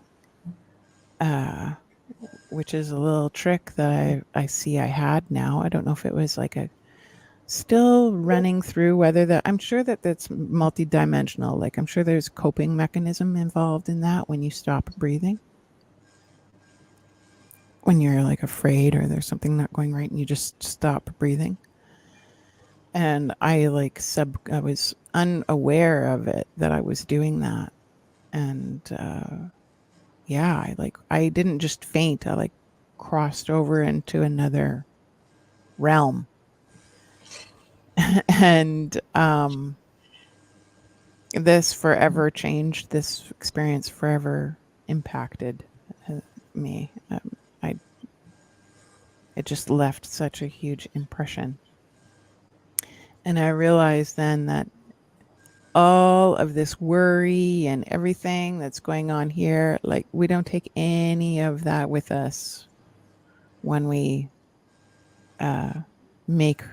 when the journey of this avatar comes to completion. It's not over. And what carries on, none of this that's here, it's funny that I spontaneously said that. None of the stuff that's here comes with us into that other realm. So it was like this huge freeing thing. We're just here to create and with what is here now. And there's like a whole other journey waiting for us after this reality comes to its conclusion. But it doesn't mean it's over by any means. So it was really, I was able to be lighter with myself after that. I'm like, okay, you don't got this isn't forever. So take advantage of the time that you have here and create something beautiful while we're here. Have fun. May as well. Yeah, and we've been gifted with this beautiful gift of creativity and imagination. Yeah, which is what the zombie programming really wanted to get rid of that. But they were really successful. Got to give it to them. And kind of inevitable. Like when you see it, like when you reflect back on it, it's like, yeah.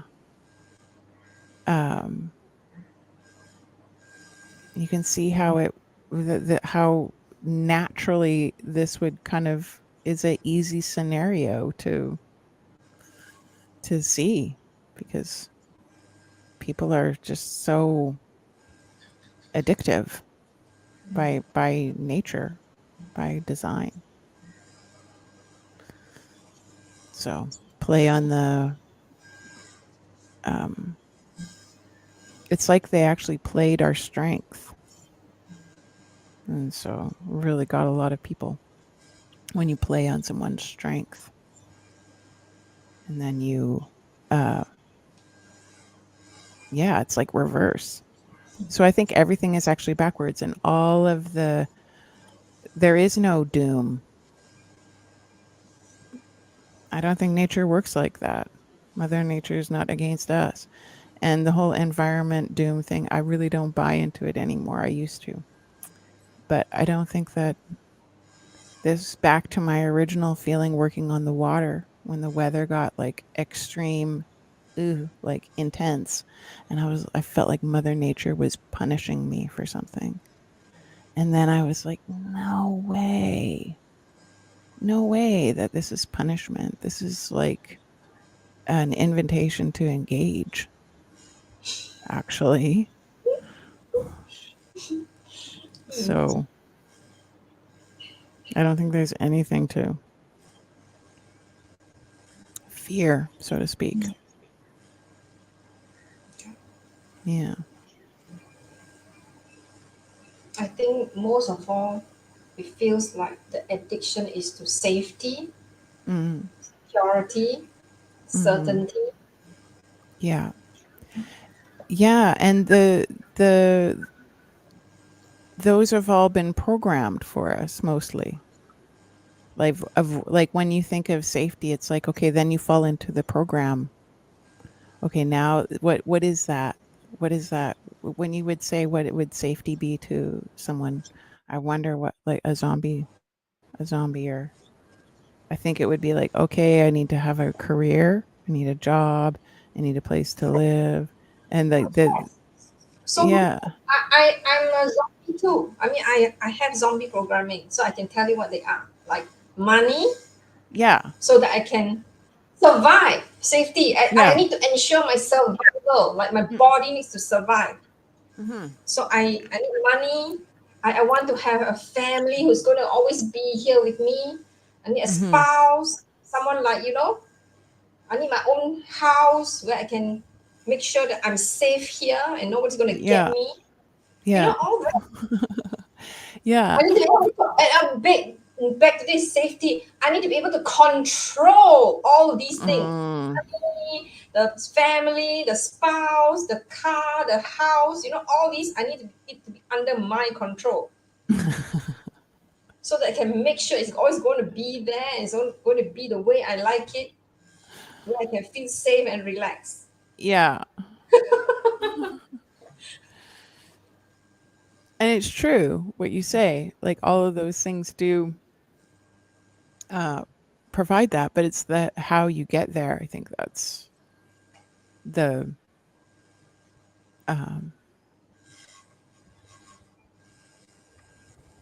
makes the biggest difference.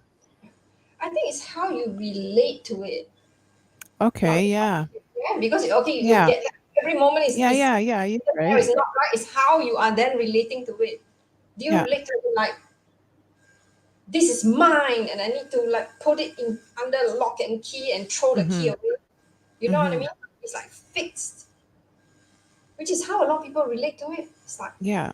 And there's people that are doing 9-to-5 jobs that are fully aware, that are aware. They're aware they're playing the game.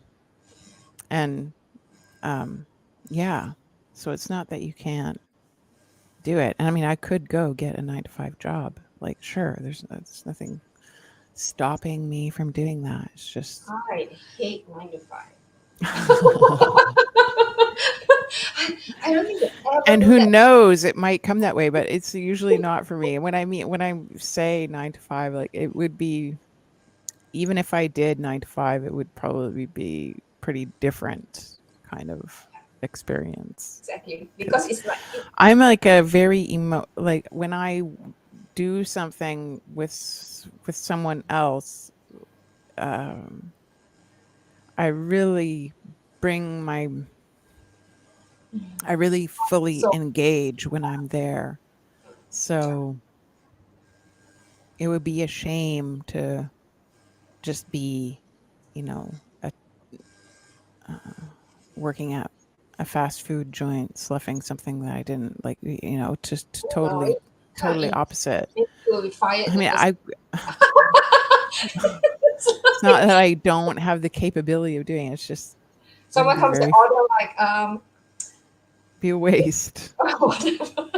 Big Mac or something, and you're like, are you sure you want to put that in your body? That would be so funny. Yeah. Yeah. Yeah, I would rather just do something that's more in harmony with my with what I want to create for myself. Yeah, then you foster that in other people around you. That's the whole idea. That's another reason why I really love living here. It's so easy to um like we bought a duffel bag the other day from the shop downtown, and the fiber is like grown here, and they harvest it themselves, and they rub the fibers into yarn, and they spin it on the little loom, and then they build it. That like this actually is it here. I'll show you. Okay. Oh, it looks beautiful. So it's all like hemp and natural dyes, like still a little bit of modern fabric in there, a few little tiny pieces. But there's a big difference between something like that and, you know, a nylon bag at made in China, like whatever, you know. It's just so easy to to do a transaction here where it's actually going to the person that did it, you know, that put the seed in the ground, literally. And same with the food here too. It's so nuts. Like it's really easy to you could almost from start to finish, like lumber for your house, bamboo weaving, and you could go 100% the silk weaving. I mean, it's just crazy. That was one of the things that really I was charmed by this place because of it. Because you could make such a cool transaction between you and the other party and get a shirt to wear out of the deal. So, yeah, I think there's just going to be more and more and more. I think that's sort of like the old school. It's going to go back. People are going to seek out that connection more, the authentic connection with the food too. Makes such a huge difference, the vibration of what you put in your body. When, yeah, and that doesn't mean I don't go out and order something with something processed in it. I mean, that still happens. I'll go and have an eggplant, toasted panini. Like sometimes there's sauce in there. I don't know what it is. It's so crazy, the whole food thing, food colorings, food additives, flavoring things, and just, I mean, whoa. Bizarre. So bizarre. And there's an addictive something in there, like purposefully. It's weird. And then when you make food yourself at home and you're like, make it plain, where you're actually tasting the lettuce, where you're actually tasting the beans, where you're actually tasting like the cabbage, and the flavor of each ingredient is really present, and not with all of these condiments. It's interesting. It's like you have to reacclimatize your palate to that kind of food. But Asia is a little bit different because they got less spices here, and herbs, and some of the food in Georgetown. That rice meal that you made for me with the rice and all the different herbs Oh, wow. that you mix in with, what is it called again? Oh, God. I don't know what it's called. It was like a full little meal that I we know had. what you mean. That was Nasi, so, yeah. because nasi means rice. Oh, that's What is the name? I'm sure I have the name. I'll look it up. Yeah, I know. yeah, it was so nice, like really fresh and clean feeling. It was the first time I made it. Mm, so good. Yeah. Mm. But I love that. And that's what I love about this textiles that are here, and just that you can, that's to me, that's like 5D. And 3D is like the Factory. machine, the plastic fiber and the machine made, and the person there that doesn't even want to be there, and just like the, completely. When my mom was in the hospital and the nurse brought the food to her. Can't even bear to say it, right? Yeah. And I just spontaneously said that this is a disgrace to the earth it was grown in. Like, it was just so much not. I'm like, where is the nutrition in anything on this plate? It's so crazy. Like processed cheese and this miscellaneous white bread and margarine. And I was just like, okay, there's nothing here that's for getting the body stronger. This is just like a full on toxicity in every bite that your body's going to have to deal with while it's already dealing with something. I was so mad. I had to leave the hospital. Oh God. I was fuming. Anyway, so I just brought my mom a fruit smoothie every morning when I would go in. And fasting. I wasn't so smart about fasting back then as I am now, even though I'd had an experience with it. So many things about health are really simple, actually. And even like with our emotional health, I think they're actually, well, like I was saying before, like the work is hard, but the theory is not complicated. And food is like that too. All of these things domino each other. When you start dealing with one, you inevitably cross pollinate. Yeah, it's all linked. Yeah. Okay, it's been Yeah. beautiful talking to you. I need Yeah. to. Wow. Well, holy, time flies. Okay. Yeah. Thank you, Thank you. Angela. It's always a pleasure to chat with you. Same here. Take care. Mwah. I Bye. miss you.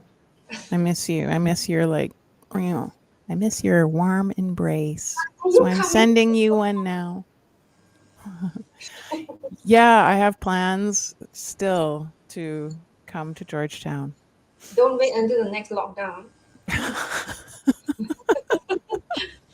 I hear some people saying something big's gonna happen in 2025, Yeah.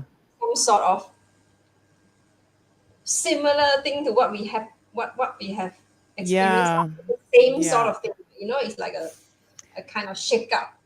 Yeah. You know what that is? Yeah. Who knows? And maybe you'll come this way. Hmm? Hmm? Me? Yeah. The house next door is for rent, by the way. Yeah, who knows? Bye. Okay. Ciao, Angela.